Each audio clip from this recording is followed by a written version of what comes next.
إن الحمد لله نحمده ونستعينه ونستغفره ونعوذ بالله من شرور أنفسنا ومن سيئات أعمالنا من يهده الله فلا مضل له ومن يضلل فلا هادي له أشهد أن لا إله إلا الله وحده لا شريك له وأشهد أن محمدا عبده ورسوله صلى الله عليه وعلى آله wasahbihi ajmain.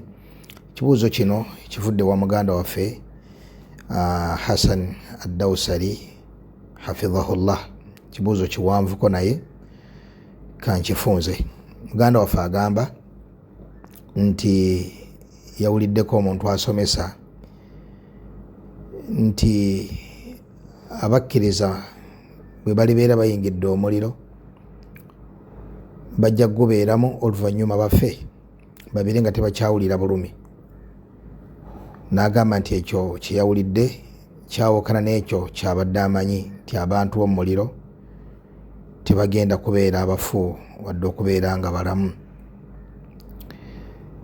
Okwanukula ku nsonga eyo, okusookera ddala abantu b'omuliro bateekulwamu emiteeko ebiri.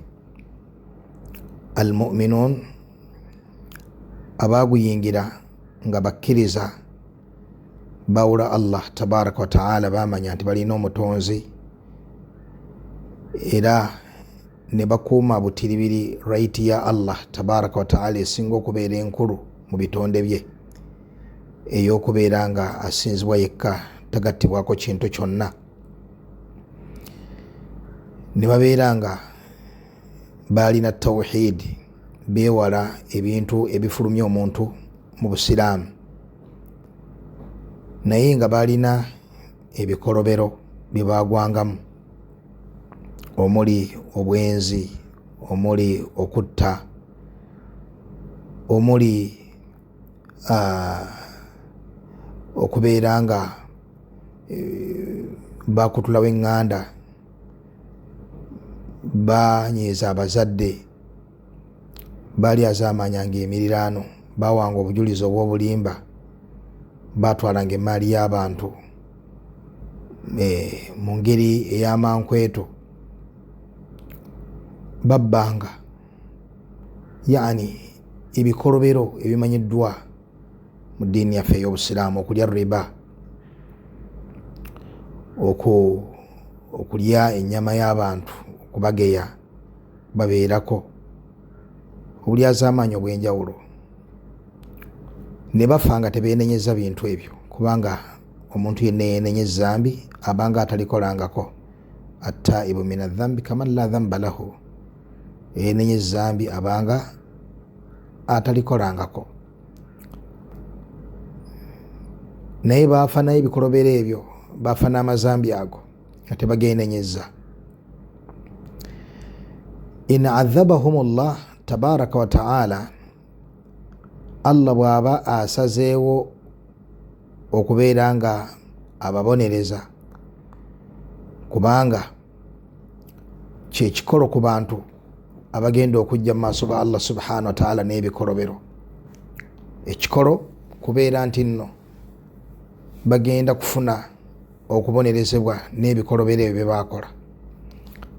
Naye tulina aya emanyiddwa, inna allaha la yaghfiru an yushraka bih wa yaghfiru ma duna dhalika liman yasha.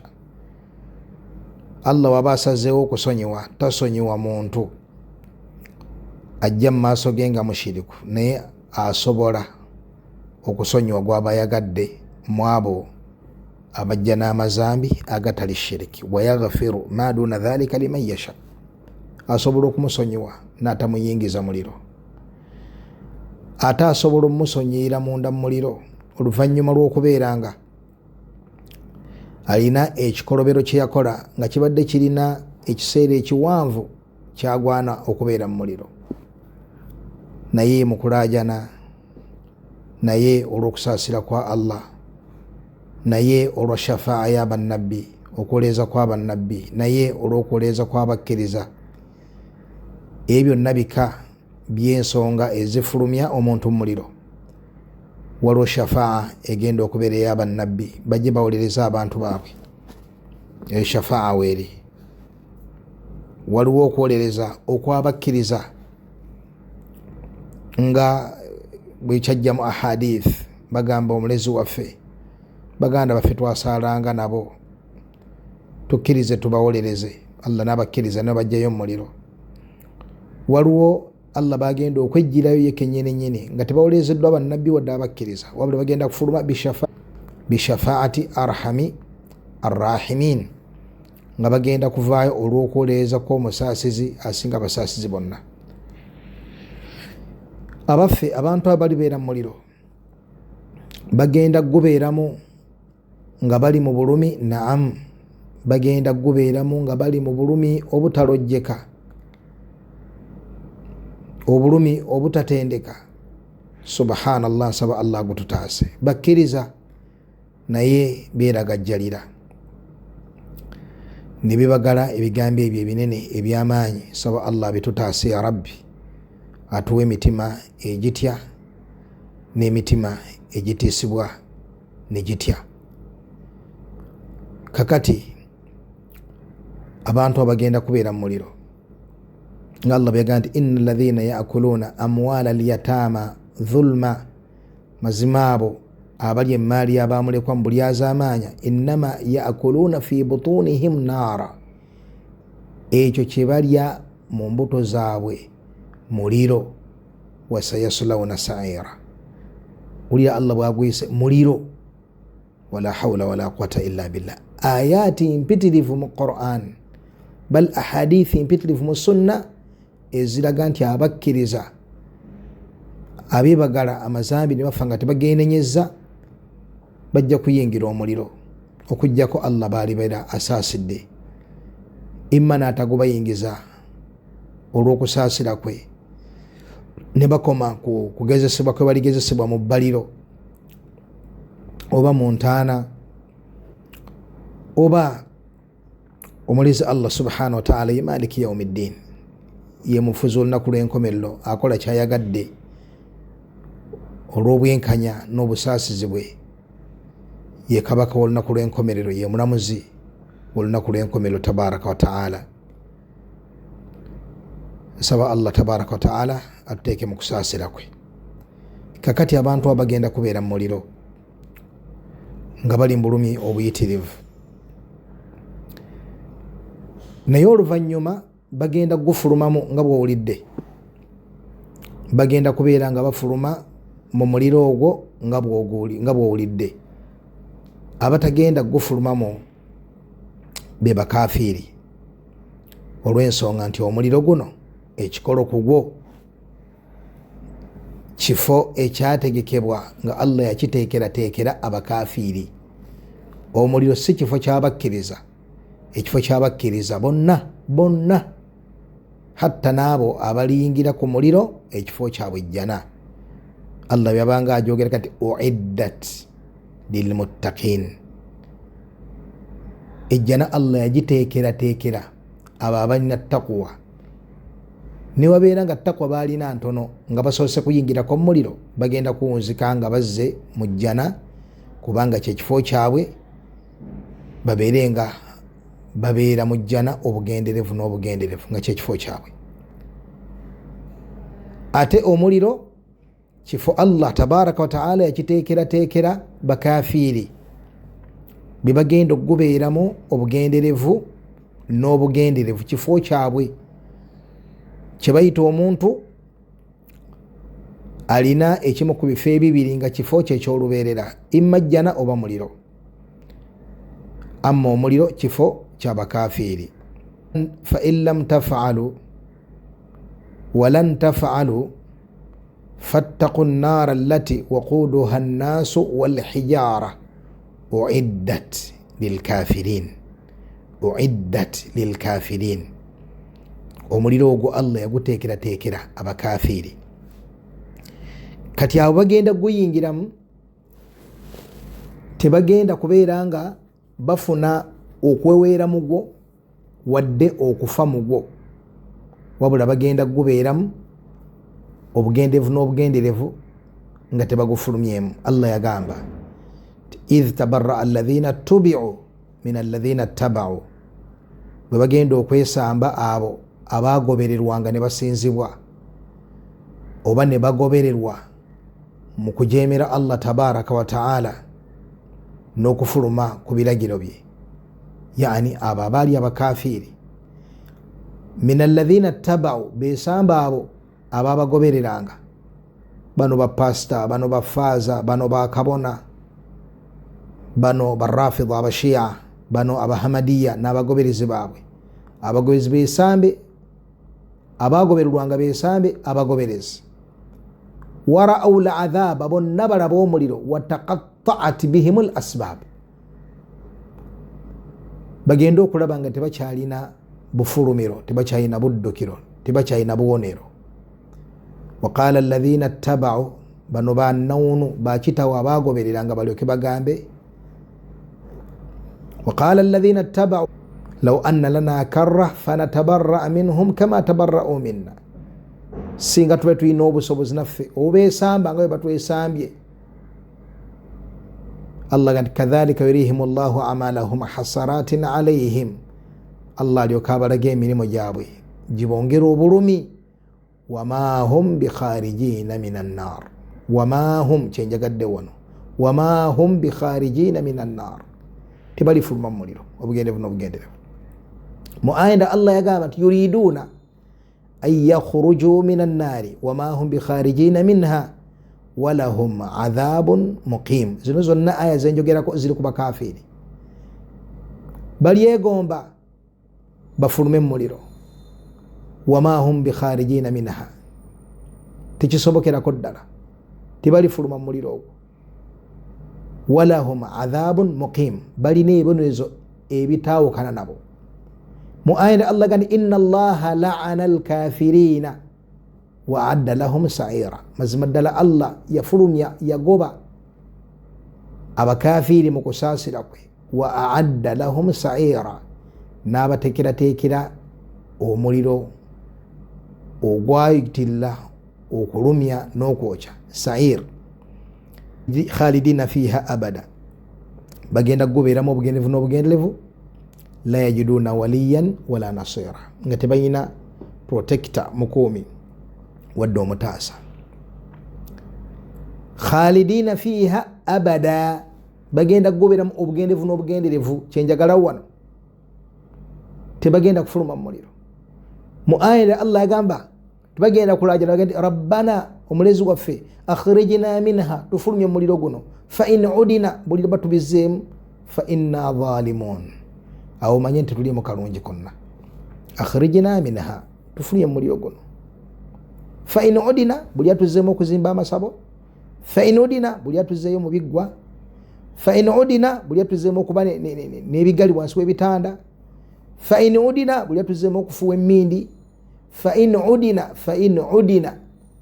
bino byonna byenjogedde awo mu ayati ezo byogera ku bakafiri, toddukira mu bapasita yokka, bitwaliramu ne bahaji ne bahajati n'abasiraamu bazidoolo abaatikkiranga enkuufiira naye nga bashiriku, basamira, babya ennyimbe, bagema enkuba, bafuwa emmindi, baalula abalongo, balina amasabo, bagenda mu masabo. Bonna abo bibatwaliramu mu bujjufu. Ezo zonna ayati ziraga tebalifuluma mu muliro obugenderevu n'obugenderevu. Oba baali boogera Luwarabu, oba baali beeyita basiraamu, oba baali babatayiriza muli, oba yembeera yaabwe, waliyadhu billah. Kaakati mu muliro ogwo abaffe abakkiriza mulibeeramu embeera y'okubeera nti balifa. Abakkiriza oba bonna bagenda kubeera mu muliro ogwo nga tebafa, kubanga abakafiri tebagenda kufa. Abakkiriza gyekiri. Ono muganda waffe kyebadde abuulizaako ekibuuzo okwanukula nti naamu, abakkiriza bagenda kubonerezebwa, abalingira omuliro bagenda kubonerezebwa ku kigero ky'ebyonoono byabwe. Eyasukka okwedibaga ajja kuwangalira ekiseera kiwanvu. Yali wakati kati awo, yaani bagenda kubeera mu levels za njawulo. Waliwo ayinza okuyingirayo n'awangalira ekiseera ekitono, waliwo ayinza okuwangalirayo ekiseera ekyawakati, waliwo ayinza okuwangalirayo, bal waliyo abajja okuwangalirayo ekiseera ekiwanvu ddala, naye nga tewali mukkiriza yenna alisigala mu muliro. Kakati nga bali mu muliro, we wali ekibuuzo wano, abakkiriza balina chansi y'okubeera nga bafa. Hadithi eri mu sahihi ya Imam Muslim eva ku sahabi ow'ekitiibwa Abu Sa'id al-Khudri radiyallahu ta'ala anhu, agamba nti qala Rasulullah sallallahu alaihi wasallam, ombaka yagamba nti amma ahlu nnaari alladhina hum ahluha, abantu b'omu muliro abo bannyinigo abannama ddala be bali betulabye, uiddat lilkafirin. Yagamba fa innahum la yamutuuna fiha wala yahyawun, tebagenda kufa nga bali mu muliro, kubanga okufa kubawa okuwona ebibonerezo. Tebagenda kufa, wala yahyawuna, wadde okubeera abalamu, yaani obulamu obwegombesa, obulamu obuwa omuntu obuwerero, obulamu obuwa omuntu essanyu. Tebagenda kubeera bafu wadde okubeera abalamu. Kiki bayita wadde okubeera abalamu? Yaani obulamu obwegombesa. Amma obulamu bw'okubeera nti si bafu, ekyo statement yakulembedde erikkiriya ku kyo, tebagenda kufa. Yaani bagenda kubeera mu mbeera esingira ddala okubeera enzibu, ng'okugirowoozaako obulowooza kibonerezo. Omuntu okulowooza obulowooza ku mbeera y'abantu abali mu muliro nga Allah abate si bafu si balamu, yokka yokka kigezo eri omuntu alina omutima omulamu. Nsaba Allah atuteeke mu abo. Nabi kyava agenda mu maaso gati walakin nasun, naye waliwo abantu asabatuhum nnaaru bidhunubihim aw qaala bikhatayahum, waliwo abantu abagenda okuyingira omuliro si lwa bukafiiri wabula olw'ebyonoono bye beebagala, bidhunubihim aw qaala, Abu Saidi agamba bikhatayahum, oba nabbi yagamba olwa ensobi ze bagwamu. Bagwa mu bwenzi, bagwa mu bubbi, bagwa mu kugeya, bagwa mu riba, bagwa mu kutta, bagwa mu bintu ebifaanaganako bwe bityo, ebikolobero ebinene. Bagwa mu mazambi amatono ne gayitirira okubeera amangi ku bo, ne gawunsika nga batadde mu muliro, ne bafa nga tebeenenyeza. Kati nabbi awo bayogera ku walakin nasun asabatuhum nnaaru bidhunubihim aw qaala bikhatayahum. Agamba alayhi salatu wassalam fa amatahum imatatan hatta idha kanu fahman udhina bishafaa. Abo Allah subhanahu wa ta'ala oluvannyuma lw'okubateeka mu bibonerezo ebyo ebbanga lyali bayagadde, alibasaasira. Fa amatahum imatatan, kubanga baliko okusaasira kwe, tebaliko la'ana yeri. Inna Allaha la'ana al-kafirina, ey'okubafulumiza ddala mu kusaasira kwe, la, wabula Allah subhanahu wa ta'ala agenda kubasaasira ku lw'obulumi obungi, ng'ate mu bifo byabwe mwalimu tawhidi, mwalimu iman. Agenda kubasaasira olwa imaani eyo. Fayumituhum Allahu subhanahu wa ta'ala imatatan, owekitiibwa Allah subhanahu wa ta'ala abeere nga abatta olutta. Olutta luno lugenda kubeera nga tebasigaza ihsaas, tebasigaza feeling zonna, tewali feeling yonna gye balina, yaani ng'omuntu bw'afiira ddala ng'ebigenda mu maaso ku ye tebikyamukosa. Hatta idha kanu fahma, babeere mu muliro ogwo nga gusigadde kuteta kubo, naye nga bamaze okufa, tebakyali balamu, bonna bafuuke ebiseeriiza. agamba alayhi salatu wassalam hatta idha kanu fahman bafuuke ebisiiriiza nga bwolaba ebikongoliro ebisiiridde ne biggwaawo bafuuke bonna ebisiiriiza agamba alayhi salatu wassalam ti udhina bishafaa awo Allah subhanahu wa ta'ala abeerenga akkiriza abawolereza balyoke babeerenga babawolereza fajia bihim dabair babeerenga beetikkibwa baleetebwa bibinja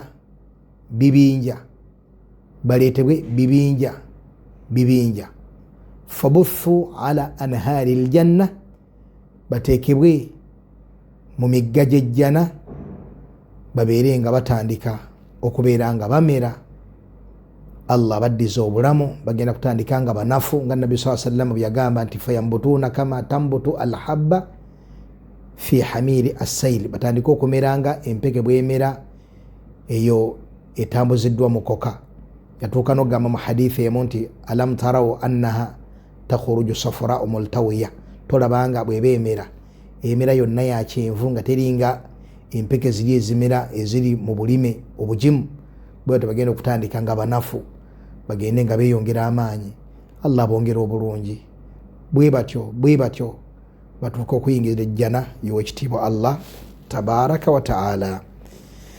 Kakati eyo embeera yaabwe hadithi eno erikkiriya bulungi mu kulaga ekyo era shuruhati z'abaulama ng'ebigyo bya Imaamu Nawawi mu hadithi eno ku shariya sahihi Muslim byongera okugigaziya nga amakulu ago genkuleetedde geego.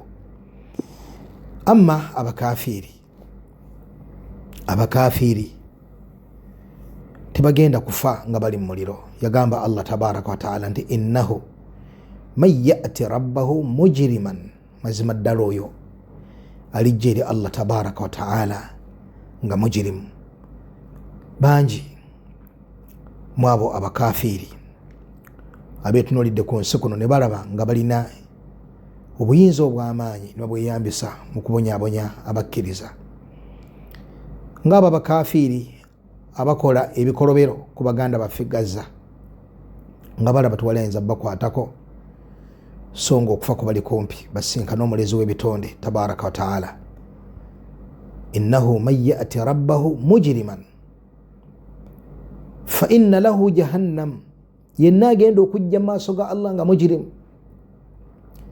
Bamujirimuuna baviira ddala kwawo betwogeddeko okutuukira ddala ku muntu ne bwabeera ng'alina empisa mpitirivu ku kyalo naye ng'afuwa emmindi ereeta abaguzi, obanga alina kasente abaguzi mu dduuka, obanga agenda mu masabo okunoonyezaayo emirimu n'emigaso emirala. Omuntu yenna agenda okujja eri Allah subhanahu wa ta'ala nga mujirimu. Innahu man ya'ti rabbahu mujriman, yani kafira, agenda okujja mu maaso ga Allah nga mukafiri. Fa inna lahu jahannam, mazima ddala omuliro gumulindiridde. Naye embeera ye mu muliro wano wetwagala Allah yagamba nti la yamutu fiha wala yahya, tagenda kubeera mulamu wadde okubeera nga mufu.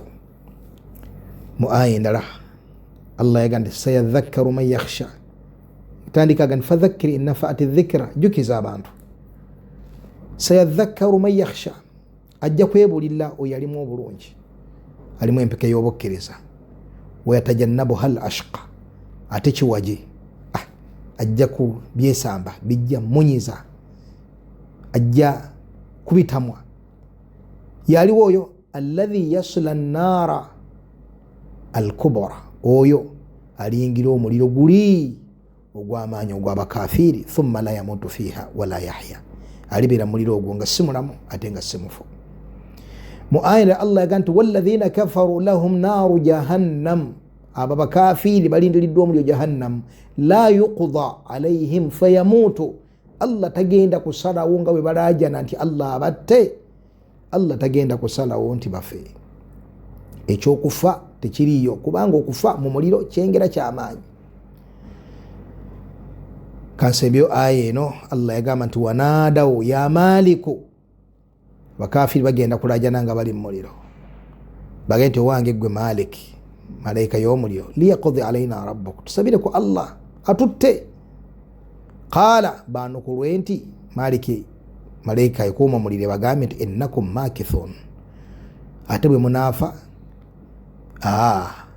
muli bakubeera wano nga muli balamu obugendeevu n'obugenderevu. Saba Allah atugase n'ebyo, ataasa omuliro, atuyingize ejjana, atuyingize mu kusaasira kwe, atulookingiremu okutuusa nga tumusinkanya tabaraka wa taala. Wafaqa Allahu aljamii lima yuhibbuhu wa yarda, walhamdulillahi rabbil alamin.